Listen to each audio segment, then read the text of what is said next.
Hello viewers, आज के episode में एक बार फिर से आपका स्वागत है। तो चलिए शुरुआत करते हैं पिछले अभ्यास प्रश्न से। हमने आपसे पूछा था राष्ट्रीय प्रौद्योगिकी दिवस कब मनाया जाता है। ऑप्शन थे 10 मई, 11 मई, 9 मई या फिर 12 मई। तो इसका सही जवाब था ऑप्शन बी, 11 मई। चलिए इसका विश्लेषण देख लेते हैं। हाल ही में देश भर में राष्ट्रीय प्रौद्योगिकी दिवस मनाया गया। आपको बता दें कि राष्ट्रीय प्रौद्योगिकी दिवस हर साल 11 मई को मनाया जाता है, इसलिए विकल्प बी सही है। ये दिन राष्ट्र निर्माण के लिए भारतीय वैज्ञानिकों, इंजीनियरों और प्रौद्योगिकी विदों की महत्वपूर्ण उपलब्धियों और योगदान को याद करता है। 1998 में इसी दिन भारत ने पोखरण टेस्ट रेंज में सफलतापूर्वक परमाणु परीक्षण किया था। चलिए अब आज के सेशन की शुरुआत करते हैं और पहला क्वेश्चन देखते हैं। हाल ही में खबरों में रहे अल कादिर ट्रस्ट मामले का संबंध किस देश से है? सऊदी अरब, ईरान, पाकिस्तान या फिर कतर? तो जवाब है ऑप्शन सी, पाकिस्तान। दरअसल हाल ही में पाकिस्तान के पूर्व प्रधानमंत्री इमरान खान को अल कादिर ट्रस्ट मामले में गिरफ्तार किया गया, इसलिए विकल्प सी सही है। आपको बता दें कि इस मामले में इमरान खान और उनकी पत्नी पर आरोप है कि उन्होंने मनी लॉन्ड्रिंग मामले में एक रियल एस्टेट कंपनी को बचाने के लिए कंपनी से 5 अरब रुपए और जमीन ली है। ऐसा कहा जाता है कि इमरान खान के गैर लाभकारी संगठन अल कादिर ट्रस्ट को एक विश्वविद्यालय स्थापित करने के लिए दान के रूप में जमीन दी गई थी।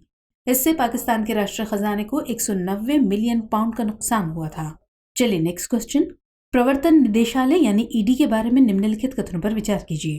पहला कथन, इसे आर्थिक अपराधों और विदेशी मुद्रा कानूनों के उल्लंघन की जांच का काम सौंपा गया है। और दूसरा कथन, ये गृह मंत्रालय के प्रशासनिक नियंत्रण के अधीन कार्य करता है। आपको बताना है कि इनमें से कौन से कथन सही है या सही है।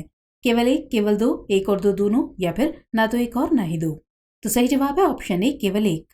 हाल ही में सुप्रीम कोर्ट ने कहा कि वो अपने 2021 के फैसले पर फिर से विचार कर सकता है, जिसमें उसने फैसला सुनाया था कि सेवानिवृत्त अधिकारी का कार्यकाल केवल असाधारण परिस्थितियों में ही बढ़ाया जा सकता है।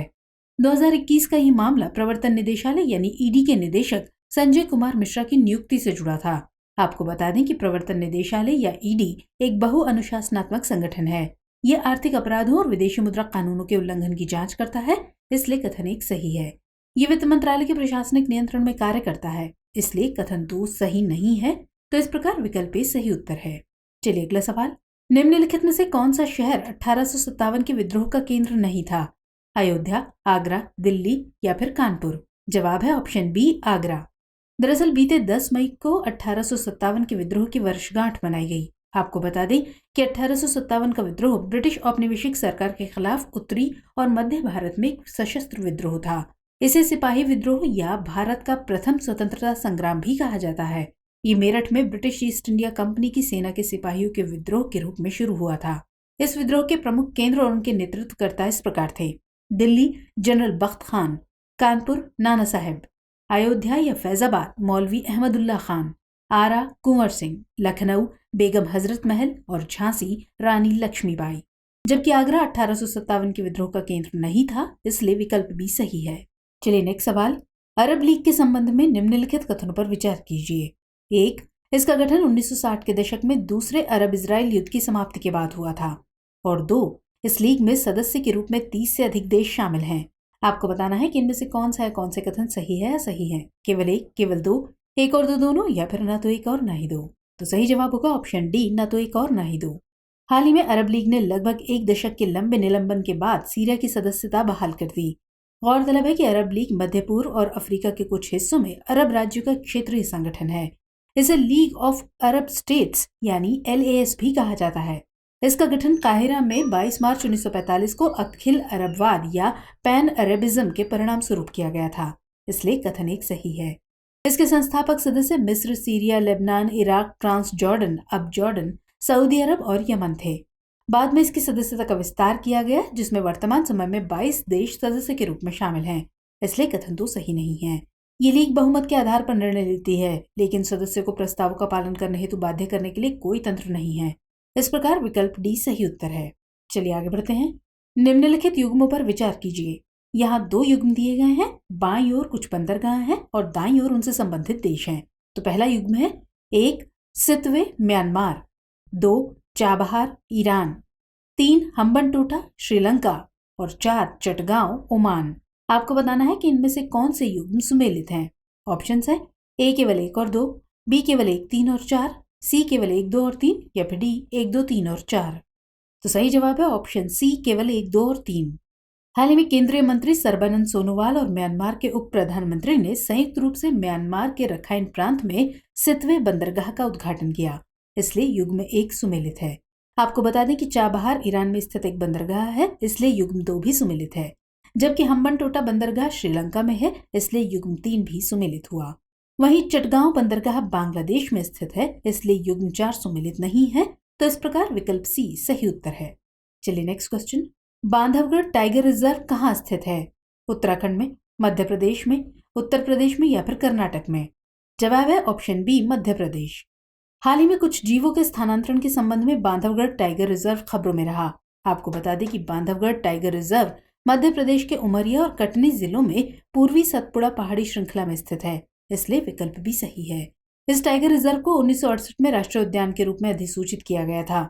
यहाँ बाघों की सबसे अधिक सघनता है और इसमें तेंदुआ, जंगली कुत्तों, स्लॉथ बियर, जंगली सुअर, गौर, चित्तीदार हिरण, सांभर, चौसिंघा, चिंकारा, रेटल आदि जीवों की अच्छी संख्या मौजूद है। चलिए अगला प्रश्न। हाल ही में किस शहर में देश के पहले वायुसेना विरासत केंद्र का उद्घाटन किया गया? चंडीगढ़ में, पटियाला में, पठानकोट में या फिर अंबाला में? तो इसका उत्तर होगा ऑप्शन ए, चंडीगढ़। हाल ही में भारत के रक्षा मंत्री ने चंडीगढ़ में देश के पहले भारतीय वायुसेना विरासत केंद्र का उद्घाटन किया, इसलिए विकल्प ए सही है। ये विरासत केंद्र विभिन्न युद्धों में भारतीय वायुसेना की भूमिका पर प्रकाश डालता है। यहाँ 5 पुराने विमान मौजूद हैं, जिससे ये आगंतुकों को कॉकपिट एक्सपोजर और फ्लाइट सिमुलेटर के साथ एक बेहतरीन अनुभव प्रदान करेगा। इस केंद्र में जनता के लिए एक थीम आधारित कैफे भी जल्द ही शुरू होगा। ये केंद्र ऐतिहासिक महत्व के साथ पूरे देश में भारतीय वायुसेना द्वारा किए जा रहे विभिन्न बचाव कार्यों तथा वायुसेना परिवार कल्याण संघ द्वारा की गई पहलों को भी प्रदर्शित करेगा। अगला सवाल। दलदली हिरण के संबंध में निम्नलिखित कथनों पर विचार कीजिए। पहला कथन, ये भारत के मध्य भागों में पाया जा सकता है, और दूसरा कथन, ये वन्यजीव संरक्षण अधिनियम 1972 के परिशिष्ट 1 में शामिल है। आपको बताना है कि इनमें से कौन से कथन सही है। सही है ए केवल 1, बी केवल 2, सी 1 और 2 दोनों, या फिर डी ना तो 1 और ना ही 2। तो क्वेश्चन का सही आंसर है ऑप्शन सी, 1 और 2 दोनों। हाल ही में बांधवगढ़ टाइगर रिजर्व में 18 दलदली हिरण या स्वैम्प डीर छोड़े गए। दलदली हिरण या बारहसिंगा भारतीय उपमहाद्वीप में पाई जाने वाली हिरण की एक प्रजाति है। ये नेपाल और उत्तरी, मध्य और सुदूर पूर्वी भारत में पाए जाते हैं, इसलिए कथन 1 सही है। ये वन्यजीव संरक्षण अधिनियम 1972 के परिशिष्ट 1 में शामिल है, इसलिए कथन 2 भी सही है। ये मुख्य रूप से चराई करने वाले हिरण होते हैं जो घास और जलीय पौधों को खाते हैं। पर्यावरण विनाश इनकी आबादी में गिरावट का प्रमुख कारण रहा है, इस प्रकार विकल्प सी सही है। चलिए अगला सवाल।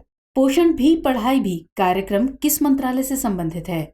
स्वास्थ्य और परिवार कल्याण मंत्रालय, महिला और बाल विकास मंत्रालय, जनजातीय मामलों के मंत्रालय या फिर शिक्षा मंत्रालय? तो जवाब होगा ऑप्शन बी, महिला और बाल विकास मंत्रालय।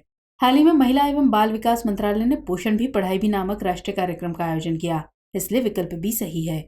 ये कार्यक्रम प्रारंभिक बाल्यावस्था देखभाल एवं शिक्षा यानी ECCE को बेहतर बनाने की प्रमुख गतिविधियों पर आधारित है। इसका उद्देश्य शुरुआती बाल्यावस्था वाले बच्चों की देखभाल और उनकी शिक्षा पर ध्यान केंद्रित करने की आवश्यकता को उजागर करना है। ये पोषण अभियान के दूसरे चरण यानी मिशन पोषण 2.0 का एक महत्वपूर्ण घटक है। चलिए अब अगला और अंतिम सवाल। ग्लोबल लैंड आउटलुक रिपोर्ट किसके द्वारा जारी की जाती है? विश्व आर्थिक मंच, विश्व बैंक, येल विश्वविद्यालय या फिर संयुक्त राष्ट्र मरुस्थलीकरण रोकथाम अभिसमय? तो सही जवाब है ऑप्शन डी, संयुक्त राष्ट्र मरुस्थलीकरण रोकथाम अभिसमय। हाल ही में ग्लोबल लैंड आउटलुक रिपोर्ट का दूसरा संस्करण प्रकाशित किया गया था। इसे संयुक्त राष्ट्र मरुस्थलीकरण रोकथाम अभिसमय यानी UNCCD द्वारा तैयार किया गया था, इसलिए विकल्प डी सही है। ये रिपोर्ट परिमित भूमि संसाधनों की कमी और दुनिया की भूमि को तत्काल बहाल करने की आवश्यकता पर ध्यान आकर्षित करती है। इसमें कहा गया है कि मानव ने 9 में से 4 ग्रह सीमाओं का उल्लंघन किया है। ग्रह सीमाएं ऐसी पर्यावरणीय सीमाएं हैं जो मानवता के लिए सुरक्षित संचालन स्थान कहलाती हैं। इससे ज्यादा अतिक्रमण करने पर मनुष्यों को संकटों का सामना करना पड़ सकता है। ये 9 ग्रह सीमाएं हैं: जैव विविधता क्षति, भूमि उपयोग परिवर्तन, जलवायु परिवर्तन, नाइट्रोजन और फास्फोरस या भूरासायनिक चक्र, मीठे पानी का उपयोग, महासागर अम्लीकरण, रासायनिक प्रदूषण, वायुमंडलीय भार और ओजोन क्षरण। इनमें से जलवायु परिवर्तन, जैव विविधता क्षति, भूमि उपयोग परिवर्तन और भू रासायनिक चक्र पहले ही पर्यावरणीय सीमा को पार कर चुके हैं। चलिए अब नोट कर लीजिए आज का अभ्यास प्रश्न। निम्नलिखित में से कौन सा देश हॉर्न ऑफ अफ्रीका क्षेत्र का हिस्सा नहीं है? ऑप्शन है ए जिबूती, बी इरिट्रिया, सी इथियोपिया या फिर डी मोजाम्बिक। तो सवाल का जवाब कमेंट सेक्शन में देना मत भूलिएगा। मुलाकात होगी अगले एपिसोड में, तब तक के लिए जय हिंद।